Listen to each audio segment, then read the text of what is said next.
ভূত বাংলা টিভিতে আপনাদের সবাইকে স্বাগতম। আপনাদের সাথে রয়েছি আমি জুনি ইসলাম। আশা করি ভালো আছেন সবাই। আমিও ভালো আছি। আবারও আপনাদের মাঝে নিয়ে চলে আসলাম নতুন একটা সত্য ঘটনা। আমি এই ঘটনাটির নাম দিয়েছি কবরস্থানের ভূতুরে লাশটা। তো মমিন ভাইকে ধন্যবাদ এমন এক ঘটনা শেয়ার করার জন্য।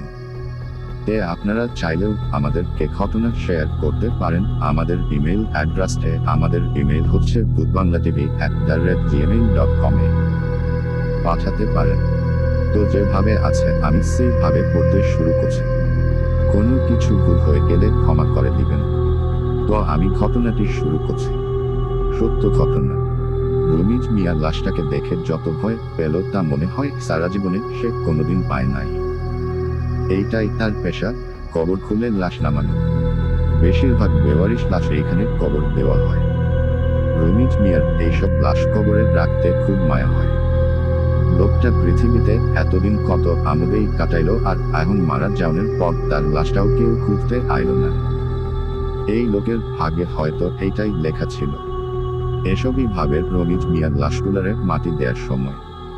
কিন্তু এই লাশটা রক্ষেতে তার এমন কোন অনুভূতি কাজ করল না, বরং ভয় পেয়েছে সে।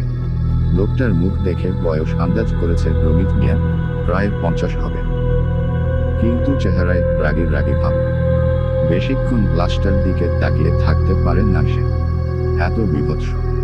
লোকটার এমন কি অপরাধ ছিল যে কে বা কারা তাকে এভাবে মেরেছে? প্রথমে মাথা শরীর থেকে আলাদা করেছে, তারপর সারা শরীর চাপাতি বা এই জাতীয় কিছু দিয়ে কুপিয়ে গায়ে অ্যাসিড ঢেলে দিয়েছে। ওহ, কি নৃশংস! এই লাশটার কোন পরিচয় পাওয়া যায় না। এমনকি 4-5 দিন শহর থেকে কেউ হারিয়ে গেছে এমনটাও শোনা যায় নাই। তাই হাসপাতাল কর্তৃপক্ষকে থানা থেকে নোটিশ পাঠানো হয়েছে পোস্টমর্টম করে লাশ কবর দিয়ে দিতে। কিন্তু মফস্বলের সরকারি হাসপাতালগুলোতে যা হয় তাই হয়েছে এই লাশটার ক্ষেত্রে। অর্থাৎ পোস্টমর্টম করে কোনো মতে দায়সারা সেলাই দিয়ে লাশ পাঠিয়ে দেয়া হয়েছে কবরস্থানে। সরকারি হাসপাতাল থেকে পাঠানো বেওয়ারিশ লাশগুলোকে দাফন করা হয় যে কবরস্থানে তার পাহারাদার রমিজ মিয়া। আজ যখন অ্যাম্বুলেন্স এসে এই লাশটা কবরস্থানে রেখে গেল, তখন রমিজ মিয়া বুঝে গেল আরও একটা বেওয়ারিশ লাশটাকে যত্ন নিয়ে কবর দিতে হবে। কিন্তু লাশটিকে দেখার পর তার সেই পুরনো মায়া দরদ কাজ করল না। এমনিতেও প্রায় সন্ধ্যা হয়ে এলো, তাই তাড়াতাড়ি যন্ত্রকে ট্যাগ দিয়ে কবর খুঁড়তে লেগে গেল সে। আর বারবার তার চোখে ভাসতে লাগলো দেহ থেকে বিচ্ছিন্ন মাথাটার কথা। সরকারি হাসপাতালগুলো এত গাফেলতি করে যে বেওয়ারিশ বলে লাশটার মাথা সেলাই করে লাগিয়ে দেয় নাই। তার ওপর হাসপাতালের মর্গে 4-5 দিন পরে ছিল। কি যে দুর্গন্ধ বের হচ্ছিল!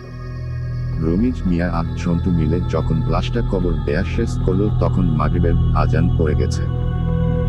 রমিজ মিয়া গোসল করতে গেল আর কাজ শেষ বলে ঝন্টু চলে গেল। ঝন্টু 10-12 বছরের একটা ছেলে, রমিজ মিয়াকে কাজে সাহায্য করে, সন্ধ্যা পর্যন্ত থাকে, তারপর চলে যায়। আর তখন কবরস্থানে থাকে শুধু রমিজ মিয়া একা। কবরস্থানে যে জায়গাটায় মুদার জানাজা পড়ানো হয় তার সামনে গেট থেকে বের হয়ে পাশে খুপড়ি মতো একচালা ঘরে রমিজ মিয়া থাকে। নাম মাত্র গেট থেকে বাইরে, বলতে গেলে কবরস্থানের ভিতরেই থাকে সে। মফস্বলের কবরস্থান বলে কথা, তার উপর আবার বেওয়ারিশ লাশের, তাই বলতে গেলে শহরের এক কোনায় জনবসতি থেকে একটু দূরের জায়গাটাই বেছে নেওয়া হয়েছে। একজনের রান্না, তাই প্রতিদিন এশার নামাজ পড়ে রান্না করে খেয়ে শুয়ে পড়ে রমিজ মিয়া। মাঝে মাঝে বাইরে এসে কবরস্থানের দিকে তাকায় একবার। তার মতে কবরস্থানের পাহারা দেওয়ার কিছু নাই। বড় বড় শহরে তো নাকি লাশ চুরি হয়, কিন্তু এই শহরে এমন কিছু ঘটেছে বলে শোনে না সে। তবুও তার চাকরি যখন এটাই, তাই ঘুমানোর আগে আজও নিয়মমাফিক খাওয়া দাওয়া সেরে একটা বিড়ি ধরিয়ে এসে তাকায় কবরগুলার দিকে। স্বভাব মতোই চোখ যাও নতুন দেয়া কবরটার দিকে। চোখের ভুল নয়, তার স্পষ্ট মনে হলো কবরটার মাথা র দিকে কি যেন আছে। কাছে গিয়ে দেখল মাটি খোঁড়া। কি ব্যাপার! মাত্র 3-4 ঘন্টা আগেই তো সে আর ঝন্টু মিলে পরিপাটি করে কবর দিল। একটু তাড়াহুড়া সে করেছিল অন্য দিনের তুলনায়, কিন্তু এভাবে রেখে যায় নাই। স্পষ্ট বোঝা যাচ্ছে কেউ মাটি খোঁড়ার চেষ্টা করেছে এবং কতটুকু খুঁড়েও ফেলেছে।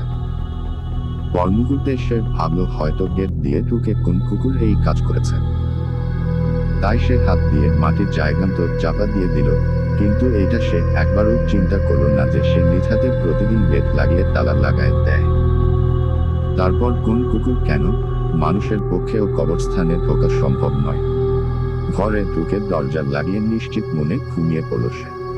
প্রচন্ড অস্বস্তিতে ঘুম ভেঙে গেল তার রাতে। তার এমন হয় না কখনো এক ঘুমেই রাত শেষ হয়ে যায়। তার কাছে ঘড়ি না থাকায় বুঝল না রাত ঠিক কয়টা বাজে। ঘুম ভাঙলে তার এ ধরনের অনুভূতি হয় না কখনো, কিন্তু আজ তার কেন জানি দরজা খুলে বাইরে যেতে ইচ্ছা হলো। দরজা খুলে বাইরে যাবার পর তার নাকে পচা কটু গন্ধ এসে লাগলো। গন্ধের উৎস খুঁজতে আশেপাশে তাকালো সে। পরিষ্কার চাঁদের আলোয় দেখল মুর্দার জানাজা পড়ানো হয় যে জায়গায়, সেখানে সাদা কাপড়ে মোড়া কিছু একটা রয়েছে, সম্ভবত একটা লাশ। রমিজ মিয়া ভীতু কখনোই নয়, তাই ভয়ে সে একটু পেল না, বরং কাছে এগিয়ে গেল ভালো করে দেখার জন্য। ঠিক মুর্দার খাটিয়া যেখানে রেখে জানাজা পড়ানো হয় সেখানে একটা লাশ পড়ে আছে। এত রাতে কারা লাশ নিয়ে আসলো ভাবতে শুরু করলো রমিজ মিয়া।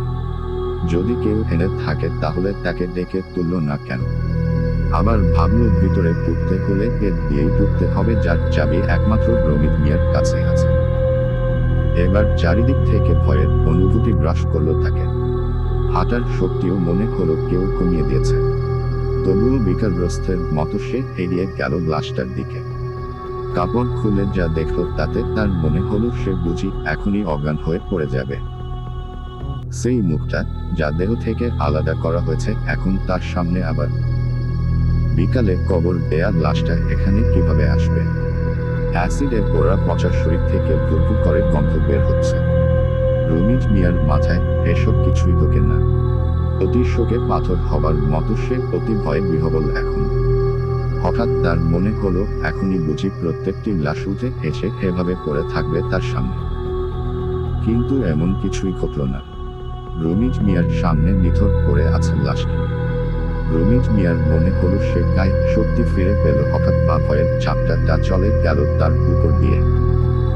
কিভাবে কেন লাশ কবর থেকে উঠে আসলো এসব চিন্তা না করে সে ভাবল লাশটাকে আবার কবর দিতে হবে। এই ভাবা মাত্রই সে লাশটাকে কাঁধে তুলে নিল।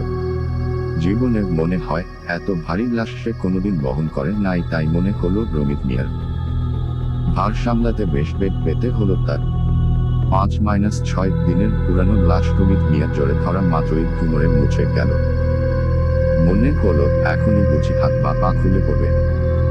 রমিজ মিয়ার মনে ছিল না যে লাশটার মাথা শরীর থেকে আলাদা, তাই সে লাশটা ঘাড়ে নেওয়া মাত্রই মাথাটা থপ করে পড়ল কাপড়ের ভিতর থেকে, আর এক হাতে মাথাটাও তুলে নিল রমিজ মিয়া। চলল কবরে লাশটি রেখে আসতে। লাশটি কবরে রেখে মাথাটা ঠিক জায়গায় বসানো মাত্রই চোখ কপালে উঠল তার। বড় বড় হলুদ চোখ দিয়ে লাশটা তাকিয়ে আছে তার দিকে, আর একটা হাত দিয়ে ধরে রেখেছে রমিজ মিয়ার হাত, এবং এত জোরে যে কারোর সাধ্য নাই সে হাত ছাড়ানো। রমিজ মিয়ার গায়ের সব লোম খাড়া হয়ে গেল এবং এত কিছু আর সহ্য করতে না পেরে সে জ্ঞান হারালো। যখন তার জ্ঞান ফিরল তখন সকাল। সে দেখল ঝন্টু তার মুখের উপর ঝুঁকে আছে। ঝন্টু জিজ্ঞেস করলো রাতে কি হয়েছিল এবং কিভাবে নতুন কবর দেয়া লাশটা মুর্দার জানাজা পড়ানোর জায়গায় গেল।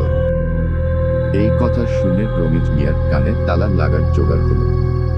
সে নিজে কাল দ্বিতীয়বারের মতো লাশ কবরে রেখে এসেছিল, শুধু মাটি দিতে পারে নাই। কেন পারে নাই তা কাউকে বলল না, শুধু বলল সে আর এখানে কাজ করবে না এবং তখনই চলে গেল। কবরস্থান কর্তৃপক্ষ এসব ব্যাপার নিয়ে বেশি ঘাটাঘাটি না করে লাশটিকে আবার কবর দিয়ে নতুন দারোয়ান নিয়োগের সিদ্ধান্ত নিল। সেদিনকার মতো কাউকে না পেয়ে কবরস্থান কর্তৃপক্ষরাই গেটে তালা লাগিয়ে চলে গেল। সেদিন শুক্লপক্ষের রাতে কেউ যদি কবরস্থানে উঁকি দিত তাহলে দেখতে পেত নতুন কবর দেয়া লাশটি থেকে একটা হাত বের হয়ে অতিকষ্টে হাতের কবর থেকে মাটি সরিয়ে নিজের মাথাটা এক হাতে ধরে উঠে দাঁড়ালো। তারপর ধীরে অতি ধীরে এগিয়ে গেল মুর্দার জানাজা পড়ানোর জায়গায়, চুপচাপ সেখানে শুয়ে পড়ল। মুসলমানের ঘরে জন্ম তার, জানাজা ছাড়া কবরে থাকতে চায় না সে। বড় কষ্ট এতে, বড়ই কষ্ট। নেক্সট নাম্বার পাঠের জন্য অপেক্ষা করেন, খুব তাড়াতাড়ি নিয়ে চলে আসব। আর ভিডিওগুলো ভালো লাগলেই অবশ্যই চ্যানেলটিকে লাইক আর সাবস্ক্রাইব করবেন। ধন্যবাদ।